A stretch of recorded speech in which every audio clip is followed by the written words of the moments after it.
Chelsea, take it away. Thank you so much, Shanti. I am delighted to be here and get to chat with Hillary and Sha, which sometimes I just do with Hillary or with Sha without there being many dozens of people also watching us chat. But we're just we're just gonna treat it as if it's us chatting as usual. Um, so when we started thinking about 15 years, and whether we were going to, commemorate that in some way or do something around the 15th anniversary, we thought, oh, well, let's write some articles on projects that were meaningful to the progression of what we do. And so the team tapped me to do some writing on our very first project, which was a collaboration with the Centers for Medicare and Medicaid Services, really actually before we had even launched the Public Policy Lab officially. We did this work.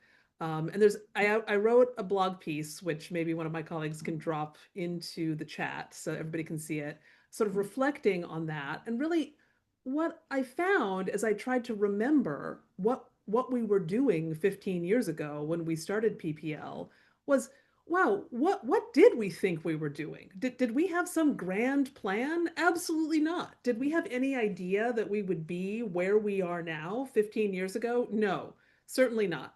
And so this idea, though, that we dreamt up a new organization out of our own desire to work in a particular way on particular things, but then we kept dreaming. Like that's what we do with every new project. It's a new opportunity to try to imagine a new set of solutions, a new world that we can build if we can effectively design a thing and get it implemented. So I started thinking that it would be fun to talk to some folks like Hillary and Sha who have also dreamt up things and ask, what is it like? Do they also feel? I probably should have asked them this before. Do you also feel that dreaming is sort of part of your practice, that you dreamt up a thing once and you keep dreaming? So I guess I'll start maybe with Hillary and say, when you set out to create 18F, like what did you think you were doing? Why did you think you could make this new thing? What were those circumstances? I love the flavor of that question. What did we think we were doing? Um, I don't want to start, Chelsea, by actually acknowledging the premise there, dreaming as practice. Because when you and I first talked, you said those words, and then as this kind of came together, seeing that underlined, it just really got me thinking about the things we think of as a practice, service design, all those things. But it got me thinking, like, dreaming has to be a practice, especially in the work that we do in the public sector. You have to make it something that is not just musing, but that is really a muscle. And that's what I kind of ended up thinking a lot about, which is, how do you learn that, imagination, that dreaming, that just wanting something to be true? How do you, what muscles do you need to put around that to make those dreams come true? So it was just fun to think about that. Did you already have that muscle when you went to start 18F, or was that not a muscle you had yet exercised? I don't really think it was a conscious muscle, for sure. I think when we set out to make 18F, and it's probably fairly similar to Sha's origin story as well, just in terms of where we were coming from, in terms of a federal government failure. A lot of folks, very awesome, smart folks that had joined the federal government as innovation fellows. I feel like there was dreaming involved in that, for sure. The creation of 18F almost it didn't feel inevitable, but it felt just like something that we had to do. It felt like almost, it wasn't hacking, but it was how the current state is not acceptable, and it also shouldn't be inevitable. So what can we do about it? And what was really exciting was to know that it wasn't just the innovation fellows, it wasn't just kind of the techies or the younger folks, but we had cover, and we had folks that also saw what was happening, knew that essentially capacity, talent, smart people injected into into places and into things could make a difference. And so that was, I think that was the some of the initial kernel and some of the reason we thought we could do it. So it's interesting. You feel like you had cover. You had sponsors. You had folks who were saying, "Yeah, do this." Shaw, what about you? When you went to start Nava, was there someone saying to you, "This is a good idea. You should totally do this," or was it like you and your co-founder are like out on a limb? I mean, there were a lot of people telling us what a bad idea it would be. And all the ways that we would fail. Um, I think, and we, as a set of co-founders, as the folks when we were early on working on healthcare.gov, um, and as 18F, was starting and forming, we were seeing some of this movement happen at the federal level. Many of us, as a kind of core team, myself included, we had started other companies before. Um, and so we actually resisted the idea of forming as a company for a while because we knew how much work that was. Um, and so at some point when we were talking, we had worked together for about 2 years at CMS, on healthcare.gov. And we had seen at that point, 2014, 2015, like USDS forming, 18F forming. Um, we had kind of watched some of the federal efforts begin to move, but we also felt deeply that we were also seeing kind of the private sector start to respond. And we were seeing people updating their job descriptions to just go from enterprise architect to agile software development specialist, and none of the practices changing. Mm. And so we felt that Agile washing. yeah, we felt that there needed to be some private sector market pressure on the ecosystem for some of the federal level moves to actually metabolize into the ecosystem. We were hoping desperately that someone else would take up that charge. And eventually, after 2 years, we realized that a company like Nava needed to exist in the private sector, and that we actually, as a team, were best positioned to Mm. try. And so, the metaphor that I used with the team at the time, um, uh, maybe like a childhood dream, is like, like we kind of got let into the movie theater through the back door, and no one knew we were still there. If we were to leave, the door would close behind us, Mm. and a net new, a kind of starting from scratch effort, even with the same dreams or intention, would have a much more difficult chance than us. Um, and so pulling on those threads, and that kind of feeling of a need for there to be some kind of market pressure on the private sector was how we ended up starting Nava and starting Nava as a public benefit corporation. Yeah. Feels to me like um, all of these origin stories, not just ours, but other ones I've heard, it's almost never that you start a new thing in total isolation, that there are circumstances around you that are encouraging you, or there is some random person who says, "Here, why don't you work on this thing? Here, why don't you give us some advice on this?" I tell the story in this blog post about how we got this op-ed into the New York Times, and then one of the administrators of Medicare reached out and said, "Why don't you come talk to us about that idea you're describing?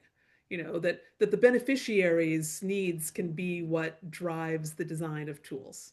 Um, so you get some little foot in the door, and then you can use that to leverage your way to starting something new.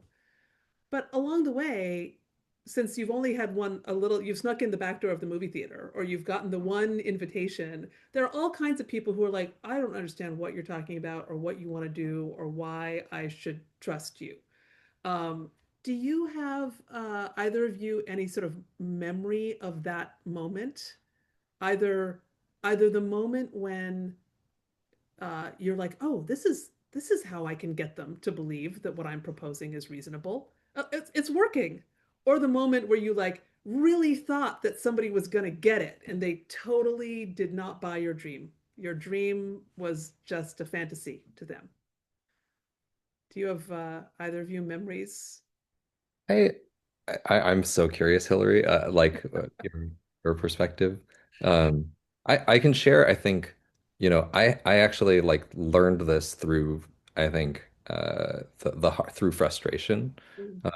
But I do remember in some of the early days when we were working on healthcare.gov, um, we would have, our stakeholders in a room, like working with some folks on the CMS side of things. And then we would be talking through an issue that needed to be changed on the site.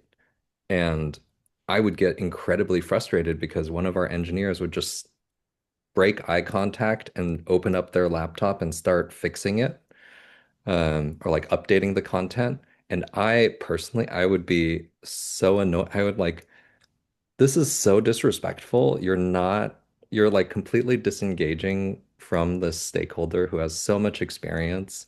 They've shared one thing and you're like poking around in the repo to try to address the, heading of that specific question in the application flow. You're completely derailing this conversation. Um, so I was personally quite frustrated by some of those experiences, but it was wild to me to kind of reflect on what came out of that, which was like, working with someone and then they were like, "Oh, I didn't realize that it was so easy to just make that change." You could And just if you open have that up this and tool fix it. set, Yeah. if you have this, yeah, CI/CD workflow set up, or if you have these tests in place, you can roll that out into production in a day. That doesn't need to, but that was like I had to learn and get over that because it became very effective. And then obviously we do a lot of work now in the open. We're doing a lot of publishing, doing a lot of sharing of work in progress, things like that that are, not necessarily polished, Mm. uh, trying to demonstrate, hey, here's a rate of iteration that can exist, even at scale, even at, serving tens of millions of folks, even dispersing billions of dollars. But here's a rate that we can work at, and let's be comfortable with that rate of iteration. So that I had to really learn that the hard way because that was quite frustrating for me in some of those specific moments at the time. Interesting. Huh. Yeah, that's funny when you have an instinct and the instinct feels strong and true that we should not pull ourselves out of this conversation to do the work, but then it actually turns out that it's super effective. It's surprising sometimes. Hillary, anything that comes to mind for you of a moment where either you really felt someone buying into your dream or you really felt the moment of someone not getting it at all? We had both often simultaneously and deeply.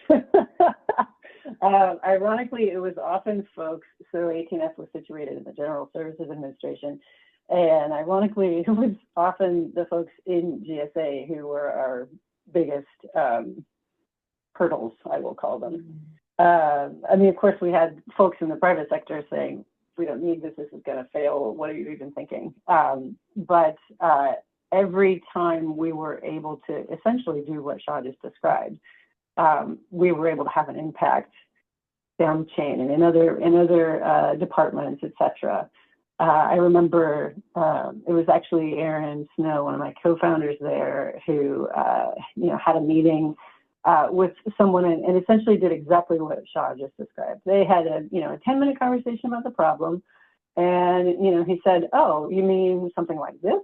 And it was super easy, and it was done in 5 minutes, and they just, their minds were blown. Mm. And that, those are small examples, but I think to sort of beat the saying that we've all in this ecosystem heard a million times, but delivery is the strategy. Any permutation of that, demos not memos, all of those things I believe are actually very fundamentally true, especially in the work that we do, which is like ship, show it, and people are gonna start to understand what you do. And we certainly felt that with the people we were working with. Like I said, often the hurdles were the folks that we were having to deal with, whether it was about budgets or HR or whatever else.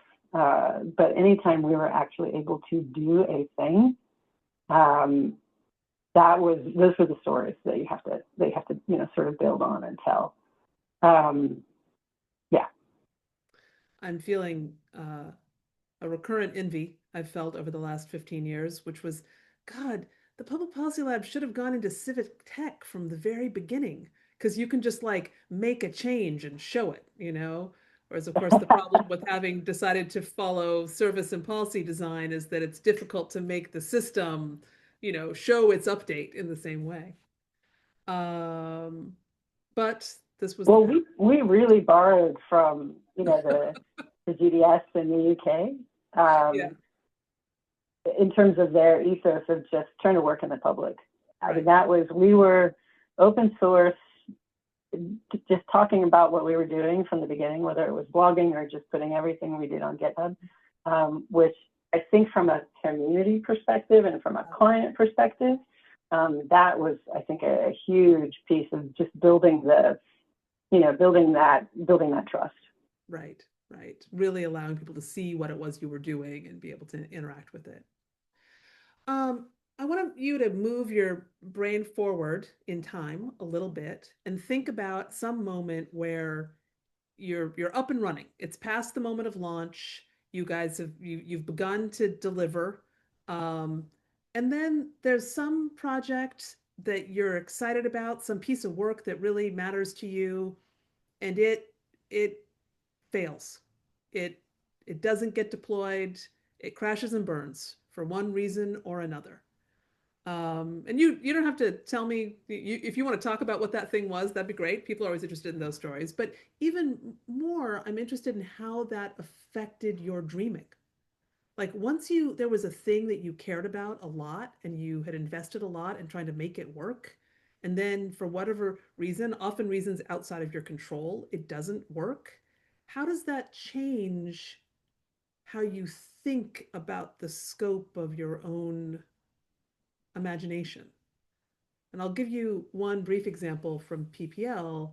We did a bunch of work for the New York City Department of Education that was particularly focused on how to make it, how to provide a better service of getting kids who had disabilities to school, how to make it so that kids who were dealing with physical or emotional or cognitive disabilities, so that it wasn't so difficult and time consuming and uncomfortable and sometimes dangerous for them to be able to get to school.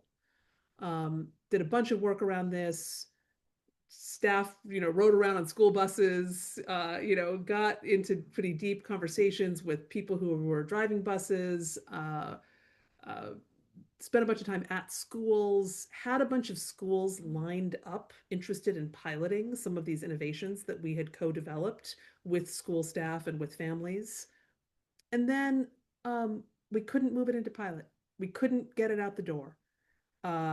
We were at the end of an administration. Everybody who had been providing sponsorship for that project, they were leaving the agency. New people were coming in. They were not interested in the work that had been done in the prior administration. And we just saw the whole thing not move forward into deployment. And for me, that was it was a strong lesson in the idea that we couldn't count on adoption, that doing good and valuable work that end users wanted was not enough, and that we had to expand what we thought we were doing to actually think about essentially a change management process. Who inside of these agencies is going to adopt this? How do we build ownership over the work that we're doing so that it can survive things like administration barriers? And like really made it so that I came to understand that the work was not just the service design or the policy design piece. It was actually a whole systems implementation challenge that was bigger and beyond the design of the products or prototypes themselves. I wonder if either of you have had similar situations where something failed and it taught you something about your practice.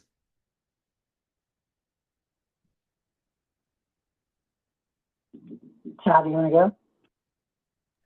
Uh, yeah. I mean, I think it's actually something we end up talking about uh, in our onboarding for staff now, um, which is specifically when we're talking with staff and as we've onboarded folks, we talk about some of our values, and one of our values is progress takes work. And when we're unpacking that, what we're trying to unpack is, and I think I remember I got some of this intent actually, Hillary, from Nikki Lee, who used to be at 18F, and I think led some of the product management practice. Um, but some of what we aim to talk about with staff as early on in their tenure at Nava is that there are going to be decisions that do not go the way that we want them to. There are going to be things that feel like failures, from a technical, from a research, from a product, from a implementation kind of perspective. That is just, when you're after, the way we talk about it is, when you're trying to orient as a firm against very aggressive and aspirational, let's say, dreams. Um, but when you are trying to navigate opaque and complex environments, and when for us as a private firm, we are oftentimes in positions of influence and not authority, that will happen. That is what that kind of the physics of that space produces. And so for us, what we talk about is, those failures, we can't take them as like a mandate on everyone's individual self-worth. We have to think about that as something we learn from as a team. Um, and so what we typically do is trace people through like a multi-year. Here's a project that ended that we were very sad that it ended. Here's what opportunity that led to multiple years later. Here is a bid that we lost that we cared so much about. We thought we were perfect for. Here's what we learned from it, and here's how we won in this next iteration. So we try to trace that through, and the time scale, I think, from my perspective, is often important because sometimes these are 3, 5 year time scales about when that actually metabolizes back. Um, but I do believe like, and there's a lot of painful specifics, but I don't think we need to talk about, but like, um, but I do think something that does resonate is, trying to remind folks that like people remember how you showed up in those hard moments. People remember, what happened when a government initiative was getting stalled out for some other reason, or an agency was getting defunded or that kind of thing. How we as Nava staff show up in those moments, like how we try to kind of carry things forward, that matters. Like, so that's like that then allows us to focus on the ways we can show up in those moments, like the things that we can control, right? How we show up in the particular moment, how we learn from that after the fact as a firm, how do we kind of metabolize that back into the other swings that we're taking, or things that we're going after. But yeah, it's difficult. I think that's like the multi-year kind of perspective of it sometimes in this kind of space can be quite disorienting. Right, right. Yeah. I mean, all of the projects, any kind of meaningful systems intervention, it needs years. It needs years to make it, and then it needs years to see it play out. And so often, when you are situated outside of government, in partnership with government, you don't actually get the arrangement where you get to stay as long as you would like to see the thing roll out. So that question of how do you prepare your government partners to be able to take ownership over something that you have co-created, so that it can survive the departure of a portion of the founding team, I think is an interesting one. Hillary, anything you feel you learned about your practice or learned about the process of dreaming successfully from those moments where the dreams didn't come true? Yeah, I mean, I think so. I have kind of a project example, and then I have a bigger picture thread that I was thinking of trying to pull as well. But I I got into the federal government as an innovation fellow to work on a project called My USA.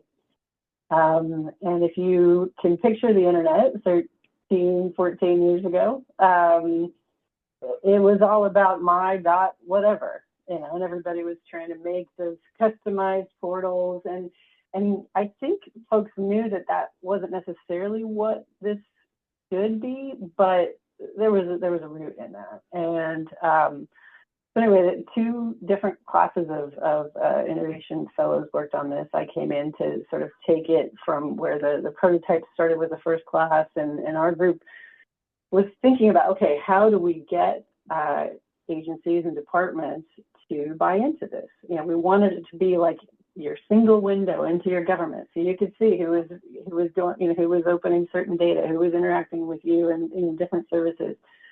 Great idea. Not exactly ahead of its time, but ahead of any reasonable expectation and reliable infrastructure. We kind of put it on the back burner for a while once we started 18F, but still thought something was there. Put another product team around it and took another run at it for about a year.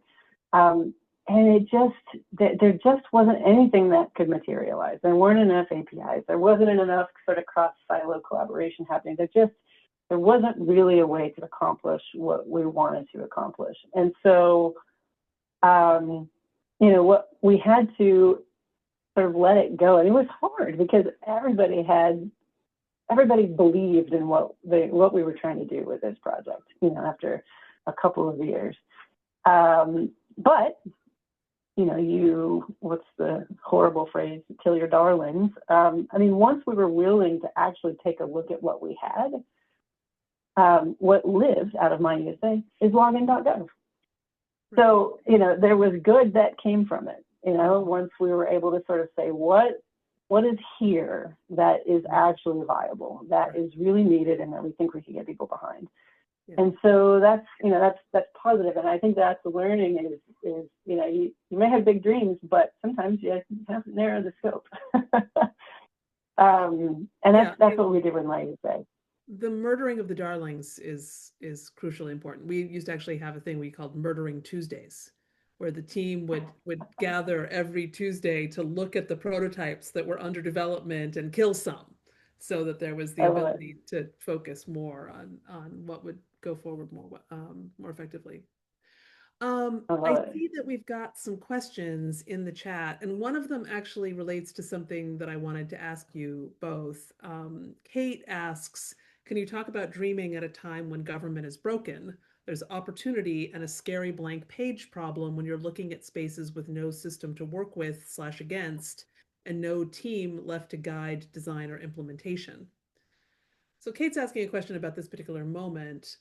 I just notice that, if you have a sustained innovation practice, there are going to be times when it feels hard or hopeless, or we just put in all this effort and what's it good for, Shanti, my colleague, and I long had a joke about, do we just need to go and open up a soup kitchen and actually hand sandwiches to people? And that would actually feel like you were doing something tangibly helpful, But how have you maintained, if you have maintained your optimism and you don't think of yourself as a cynic, and if you do, then tell us about that, because I'd be interested to hear about that. But if you have maintained some optimism, where does that come from? What is it that makes you continue to think it is good and helpful to be a public sector dreamer?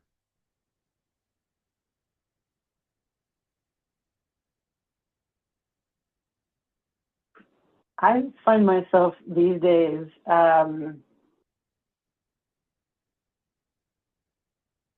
it's interesting because I'm having a lot of conversations with former colleagues, with folks at all levels of government. I'm in Toronto, and I'm chatting with people at the provincial level and at the federal level, because there's a sense of urgency, and there's a sense of excitement And I think part of what keeps me going and feeling imaginative is actually the ability to sort of change altitude a little bit, if you will. So to like kind of get in, have really deep and meaningful conversations about what could be next, what's coming, maybe get really specific about about an idea, about a next step, but then also to come home and actually just think, okay, all of these conversations have a thread. How can I pull that together, even just for myself, even if it never goes anywhere? I've just been thinking about like, what's my personal, stack, and what, what do I believe in, and what am I trying to bring to these conversations? Because there is that thread, and so I think there's been an interesting kind of fueling a fire in that way, which is having a lot of different conversations in a lot of different places, trying to just be helpful, but then stepping back and kind of being selfish with it, just thinking like, what does all this mean? What is my personal kind of through line here? Right. That's been kind of interesting. What about you, Sha? How do Yeah, you that's keep your dreams alive? I mean, um I'm still at my heart a deep optimist. Mm. Uh, and I think the question is a good one, and I think it's worth reflecting on if the public sector was ever not broken. Um, because we, me and the other co-founders of Nava were brought in under a very public disaster in terms of healthcare.gov implementation and rollout. And at the time, there was a lot of similar conversations around the brokenness or that kind of thing. So that is maybe a benefit I think that comes with seeing some of the time scale or seeing some of the ebbs and flows. And obviously, we can talk about specific things, but I think that's helped me at least. I will say, like, something that resonated that I was thinking about, Chelsea, when I was reading the kind of dreaming as practice was um, I think the shape of, I remember the deep aspiration starting Nava, like a deep and fervent belief. I think Hillary, you mentioned like the current state shouldn't be inevitable, right? Like that I think we definitely felt it, but that was like 90% aspiration and like 10% conviction we can actually pull this off. If we were actually involved in some legislative rollout from the beginning, we could actually affect the outcome in a positive way, and that this structural kind of gaps or brokenness is not actually inevitable. It is not actually, kind of guaranteed. Um, so something that actually deepens kind of my belief now is I think my relationship with that is very different now. I don't dream much now because I have so much more conviction about seeing what we have done under certain circumstances, rolling out certain legislation, rolling out certain programs, getting to scale, dispersing money, getting people out of backlogs, things like that. Like now I like have deep conviction that it's possible.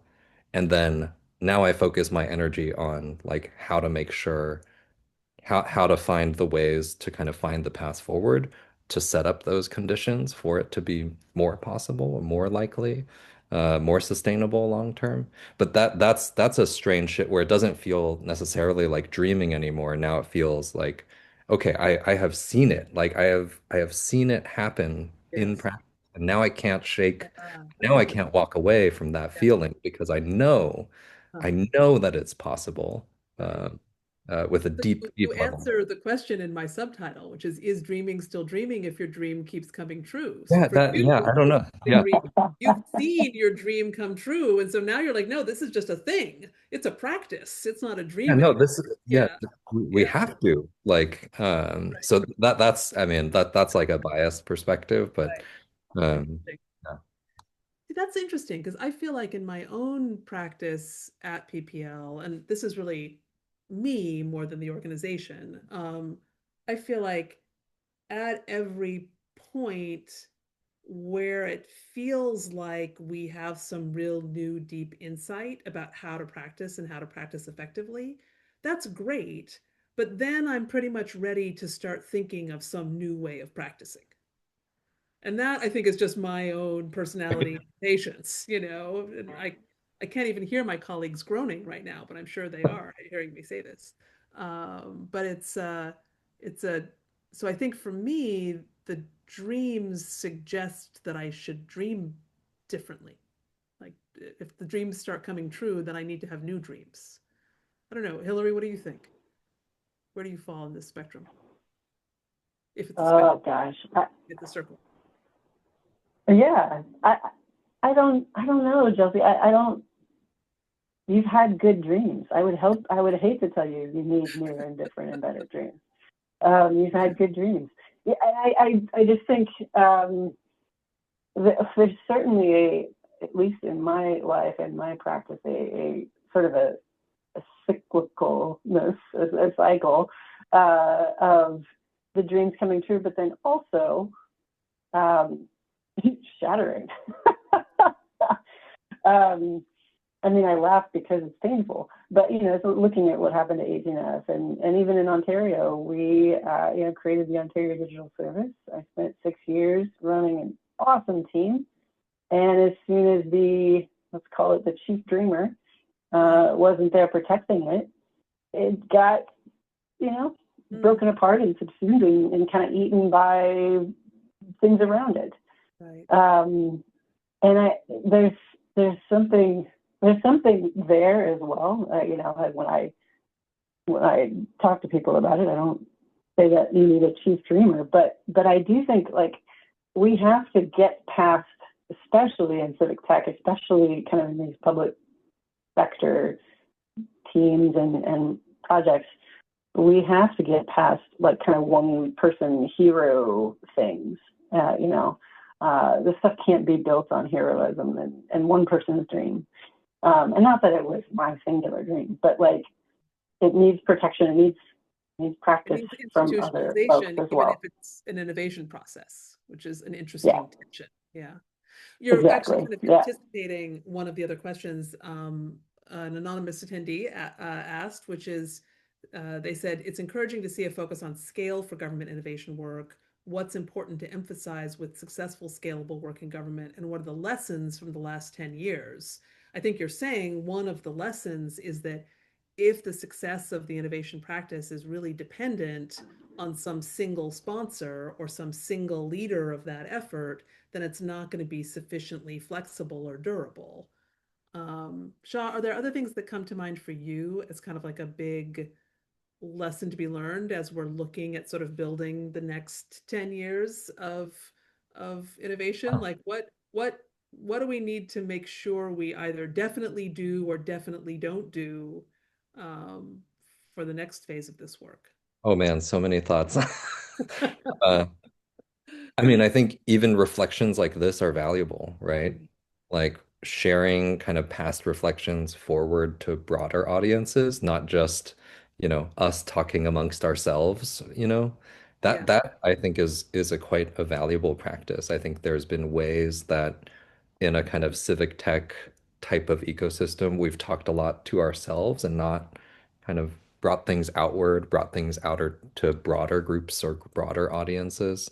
And so like there is like delivery as the strategy as the core, but then what is the work involved in on the Nava side, we think about it from like a movement making perspective. And when we talked about for Nava specifically, but I think is relevant for other organizations as well, you know, when we were reflecting on what scale we wanted to grow, like what pace we wanted to grow at, what we were thinking about was, what is the density of inarguable public outcomes that need to exist to kind of shift the risk perception around practicing a certain way from, Nava as like only when, only use, we're just the case study once in a blue moon, some stars can align or that kind of thing. And more like what is a dense track record of outcomes delivered back to the public? And there's math around this. There's, like there's science around like how many people need to stand up to create a standing ovation, right? There's these types of things. So we think about it that way a bit of like what's the density that needs to be produced to kind of bring broader audiences in or like bring other organizations closer. Um, and then how Something do those in lessons your go? use of density, that it's like a question of mass from Yeah, your yeah, perspective. yeah. What, yeah, the other one I was thinking of obviously is Chenoweth's work on what percentage of a population has to be engaging in nonviolent protest in order to get there to be civil change. And I think it's 3.5%, something like that. Yeah. Like what is that density? Do you have now a metric, Shaw, of there have to be this many people served in a new way or this many, like what, how do you measure that? We work back. I don't remember the exact, it's like somewhere in our documentation, but like we work backwards from like, okay, if an average program takes X long to deliver and it needs to operate with X amount of scale, what is the scale that Nava needs to be to deliver an outcome like that once a quarter? Like what's the, so that there is a public demonstrable launch, Right. iteration, impact, and is that enough? Like, is that like for us, we're working backwards, like Yeah. that's kind of what we're looking at. But we did look at, some of the things we were looking at were similar to that population study or like there was a map or study at some point of like states that passed certain legislation before then the federal level passed a certain legislation. And it's always like one state passes, then a long time passes, then the second state, then maybe a shorter time passes the third. And then once you get to six or seven, Uh, then flips over, starts to flip over. But it's not 25, right? It's not like some linear type of trajectory. So those are the things that we're thinking about in the programs we care about, like paid leave or Medicaid or SNAP or things like that. well, this has been great. We could just keep chatting. Um, but I think I will ask a final question here, and then I will hand back to my colleagues to talk about what our next blog piece and next conversation will be like in about, I think, a month or so. So I'm just giving fair warning to my colleagues that I'm going to hand off to you to answer that question in just a minute. Just looking at we have some questions here. Maybe I'll give one to each of you. Jackie asks, what's your current civic tech dream? What's your biggest barrier and what makes you the most hopeful that the dream will be reached? So big dream, what's your big dream? And then Sheena asks, how do you move from influence to authority? So maybe I'll give that one to Hillary because she's making a face like she's thought about this. And then I'll come back to Shaw to say what his biggest civic tech dream is, and then we'll wrap it up there. How do you move from influence I to don't know if authority? I have a good answer. I don't know if I have a good answer, but it is the question to ask. I mean, especially in this space. I mean, I think authority, the difference between influence and authority in my mind is sort of what's on paper versus what you can manipulate. And I think a big part of understanding that move is actually just taking a moment and writing it down. Like what can you influence? What can your position influence? What can your team influence? What can the things you're delivering influence? And taking stock of that, because sometimes I think you're probably not giving yourself enough credit of what all of that together can then like say about the authority you have on a certain subject to push something forward, etc. So I think don't discount yourself.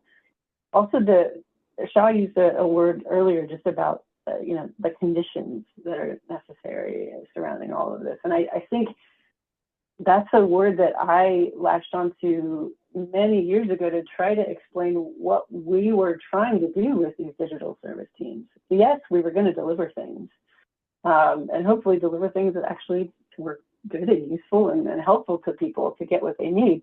But I think the biggest legacy from any of the work that me or my teams have done have been sort of those reusable conditions that remain in place, whether the product's there, whether that nuclear team is there. But the durability of all of this comes, I think, from saying and understanding what foundation you're laying. I mean, it could be standards. It could be the expectation that you are transparent and working in the open. It could be the hiring pipelines you left behind. Like, there's just so many things that I think if you think about the conditions that you're creating for dreamers and innovators and service delivery people, that's a huge part of this for me. Thank you. Sha, in 1 minute, what's your biggest civic Ah, victory? um, I think, I mean, uh, it's such a good question, and I think like some of it, I think for me or for us comes back to like the state capacity that we hope to be built long term in the actual civil service, which comes with its own tensions, right? Of like how do innovation groups get metabolized, like what gets discarded and what remains. Um, I think some of the biggest barriers are, you know, uh, engaging at some of these like business line leader, executive level, political appointee types of relationships where, the delivery challenges are quite illegible at that scale or at that threshold. And so, building up a legibility of what are what the three of us know, like ground truth practices that can truly move things forward. How can that be translated at a scale that's past the line delivery efforts, past, even production level metrics or that kind of thing, and made legible in ways that can be folded into executive types of priorities, new administration types of priorities, things that don't, mean like swinging back and forth between, just change, restarting the same innovation team effort, but under a different kind of branding or that kind of thing.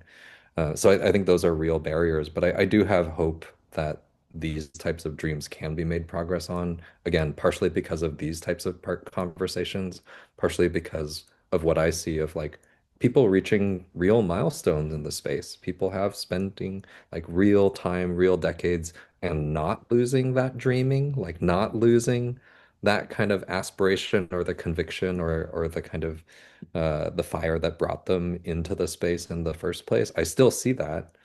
And so that gives me some hope that, that there's energy or effort to be able to mobilize and build Yeah. coalitions in that I way. mean, for all the disruption in this space, particularly on the federal side in the past year with places like 18F and others closing down, it has meant that a huge number of new practices have emerged. One last question in the chat was somebody saying, who do you see dreaming big in this space? And there are a whole bunch of people now, a bunch of people who have started up new practices, new efforts, some of which are focused on the federal level in the United States, some of which are much more local. So I feel like there's a lot of energy actually that's being sort of dispersed in a way which maybe didn't have the greatest start, but hopefully leads to good outcomes. Well, thank you both so much. I really appreciate you being willing to have a kind of dreamy conversation with me in public. And with that, I'm going to ask my colleague Shanti to pop back in here and tell us what's next on our 15-year anniversary tour. On our 15-year anniversary tour. That sounds like a Beatles album, which I appreciate very much. Thank you, Chelsea, Shaw, and Hillary, for a fantastic conversation. I was slacking with colleagues on the side, and we were just saying, we're so engaged. It's so interesting. So well done, you. Thank you so much for your openness and your thoughtfulness. I was really reminded, of course, as all of you are founders and have built things over time. Like I was personally reminded of the time scale of this kind of work. And the time scale of maintaining hope. And I'm really taken with this idea that dreams have the ability to turn into conviction. over time. So thank you for all your thoughtfulness. And like we have said, this is just the beginning of a series of our Magical Mystery Tour of 15 years of lessons, reflections on public sector innovation. So you all can stay tuned and watch next for a reflection on the value of human connection in public service delivery, particularly in this digital world where it seems like AI and automation is on everyone's lips and minds. And as I said, as we'll do all year for these 12 months, we'll be sharing a blog post on this topic, as well as hosting another event centering on that theme, these reflections. So please, everyone, if you would like to stay tuned, which I hope you will, and join us in the future, make sure you're following PPL on LinkedIn, on all the social places like Instagram, and of course, signed up for our newsletter where we send out invitations to these conversations. So with that, I will say one final thank you to Sha, Hillary, and Chelsea, and to my colleagues for facilitating this conversation today. Please do check out the blog post, which Nia just relinked in the chat, and we will see you again in just a few weeks. Have a good evening, everyone. Whoa! The magical mystery tour begins.